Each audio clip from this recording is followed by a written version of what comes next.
శివుడు నాగభూషణుడు, పాముల్నే అలంకరణగా ధరిస్తాడు. శివుడికి నాగభూషణుడు అనే పేరు ఎందుకు వచ్చింది? వెంటనే మనకి ఆధునిక యుగంలో మనం మొట్టమొదటి మనవి చేసినట్లుగా విను కలియుగమున్న అనయము నాస్తికులు వెంటనే ప్రశ్నలు వేస్తుంటారు. చిన్నపిల్లలు కూడా ప్రశ్నలు వేస్తుంటారు. అమ్మా ఏమిటమ్మా ఈ నాగుపాములు ఏంటి? ఆయన ఏమో పాము మీద పడుకున్నాడు విష్ణుమూర్తి అంటారు.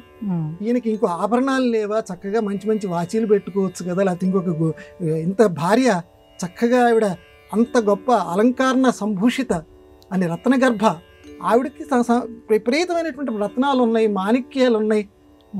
భార్య అంత ఐశ్వర్యవంతురాలైనప్పుడు చక్కగా ఆయన కూడా ఒంటి నిండా లేకపోతే 10 వేళ్ళకి 10 ఉంగరాలు పెట్టుకోవచ్చు కదా, ఒంటి నిండా మంచి మంచి ఆభరణాలు పెట్టుకోవచ్చు కదా. పాములు ఎందుకు ధరిస్తాడు ఈ శివుడు? ఇంకొక ఆభరణం లేదా ఆయనకి అని అనిపిస్తుంది. దానికి మనం జవాబు చెప్పాలి పిల్లలకి. నాన్న ఇందుకోసం శివుడు పాముల్ని ఆభరణాలుగా పెట్టుకున్నాడు రా అని చెప్పాలి. ఎందుకోసం పెట్టుకున్నాడంటే స్కాంద పురాణం అని ఒక పురాణం ఉంది.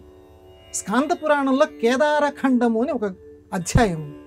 ఆ అధ్యాయంలో ఏం చేశారంటే రుద్రప్రయాగ అని ఒక గొప్ప క్షేత్రం ఉంది. ఆ రుద్రప్రయాగ అనేటువంటి క్షేత్రంలో నాగాహ శేషాహ తపశ్చక్రుహు, నాగుపాములు ఇవంటివన్నీ కూడా ఒకసారి శివుణ్ణి గురించి తపస్సు చేసేయట. పాములు శివుణ్ణి గురించి ఆ రుద్రప్రయాగ క్షేత్రంలో తపస్సు చేసేయట. శివుడు సకల చరాచర జీవులకి అధిపతి కాబట్టి వాటికి ప్రత్యక్షమయ్యాడు. రాక్షసులు తపస్సు చేస్తే వాళ్ళకి ప్రత్యక్షమవుతాడు, మానవులు తపస్సు చేస్తే వాళ్ళకి ప్రత్యక్షమవుతాడు. ఆయన బోళాశంకరుడు, భక్త వశంకరుడు, శంకరుడు కాబట్టి ఆ నాగుపాములు ఆ పాములు తపస్సు చేసినా ప్రత్యక్షమయ్యాడు. ఏం కావాలి అని అడిగాడు. ఏమి లేదు, మేము ఎప్పుడూ నీ దగ్గర ఉండేటట్లుగా మాకు వరం ఇవ్వు. జవాబు అక్కడుంది. ఎప్పుడూ నీ దగ్గరే ఉండాలి, నువ్వు ఇతరులకు కనపడుతున్నప్పుడు మేము కూడా కనపడాలి. ఎందుకంటే మనం వినాయక చవితి కథలో చదివాం, నువ్వు నా కడుపులో ఉండాలయ్యా అన్నాడు. కాదన్నాడమ్మా ఆయన. వెళ్ళి కడుపులోకి వెళ్ళి కూర్చున్నాడు ఆ రాక్షసుడి యొక్క కడుపులో. నువ్వు నాకు కాపలా ఉండాలన్నాడు. ఉంటానన్నాడు ఒక భక్తుడు. ఆయన ఏది అడిగితే అది ఇచ్చేసేస్తాడు పాపం. భక్తుడు ఏది అడిగితే అది ఇచ్చేటువంటి బోళాశంకరుడు.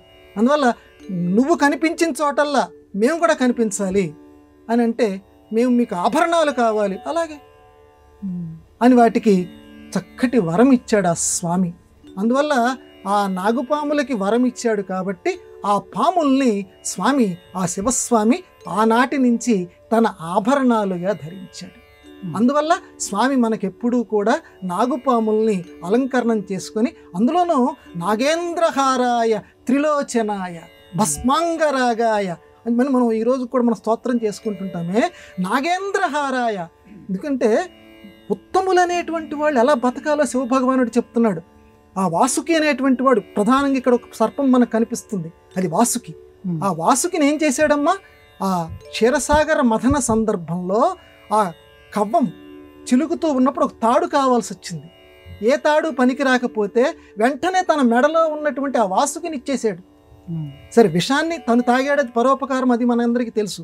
ఈ వాసుకి అనే తాడినిచ్చి ఇదిగో వాడుకోండి అంటే, ఉత్తములు అనేటువంటి వాళ్ళు, గొప్పవాళ్ళు అనేటువంటి వాళ్ళు, లోకానికి మేలు జరుగుతుంది అనేటువంటి సందర్భంలో తమ దగ్గర ఉన్నటువంటి వాటిని సంకోచపడకుండా వెంటనే ఇచ్చేయాలి సుమా అనేటువంటి గొప్ప తత్వాన్ని కూడా శివభగవానుడు, ఆ నాగభూషణుడు మనకి నేర్పారు. అందుకే ఆ నాగేంద్రహారాయ త్రిలోచనాయ భస్మాంగరాగాయ. అందువల్ల ఆ మహానుభావుడికి ఎప్పుడూ కూడా మనం కృతజ్ఞతగా ఉండాలి. ఒక పరోపకార గుణం, ఇతరుల్ని మెప్పించేటువంటి గుణం, ఆ సత్వగుణం చక్కగా ఆ శివభగవాను నుంచి మనం నేర్చుకొని లోకం అంతా కూడా శివమయం అగుగాక.